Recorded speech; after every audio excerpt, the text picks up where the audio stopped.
Where do you go from here? I mean, so now you're back writing novels. Yeah. Some critics said, you know, we wish he would address big ideas. You know, I guess big ideas may be in the eye of the beholder. You would think this is a big idea. I think there are plenty of big ideas in that, and then you get attacked for being above your station. But and in England, the views of novelists on big ideas and on politics in general are considered of rather less interest than those of the man in the street. But I think I'm going to write now a longish autobiographical novel to combine, you know, the memoir experience and fiction in some way. The Mart Amos story. Indeed. Are you really? Yeah. Now, why? Well, I've left myself alone in that sense for 30-odd years. My first novel was autobiographical because when you're in your early 20s, there isn't anything else. So there's a lot stacked up, you know. Okay. Talk to me a moment about how you prepare to do that.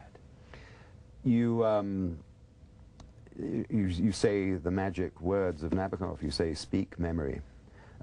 Speak memory. Yes. And you train the memory, as Nabokov spoke of doing, that you, memory is like a muscle, and you immerse yourself in it and see what it shows you. And it will have made all sorts of selections for you, and you will remember what you ought to remember. Who, of all the writers, who has informed you the most among 4 or 5, 6, 3? Well, I would have said, not long ago, I would have said Nabokov and Bellow, but now I think Bellow above Nabokov. Really? Yes, in the last couple of years I've come... Really? Because it has to do with you, not him. He hasn't done anything in the last couple of years that would lead you to make that conclusion.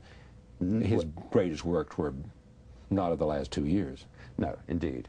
But, you know, you keep rereading your personal gods, and... Okay, but who else? Nabokov and Saul Bellow and... Joyce, Kafka, but they don't speak to me with the immediacy that Bellow does. Why? Well, I think you can't, when you finish a Nabokov novel, you want to write like Nabokov. When you finish a Bellow novel, a long Bellow novel, you don't want to write at all because you feel, it's all gone, you know, it's all been done. Why am I doing this? Yes. And you feel... Or you feel I can never be this good, so therefore what's this about? You feel you couldn't even write the instructions on a, you know, aspirin packet when you've read The Adventures of Augie March. Is that the great one? In your well, I've recently reread Herzog, and realized that I wasn't old enough to read it until recently, and that book struck me like Augie March as a kind of force of nature. Yeah. That is where the competition is between the two, isn't it? Yes, yeah. But does that come closest to being the great American novel?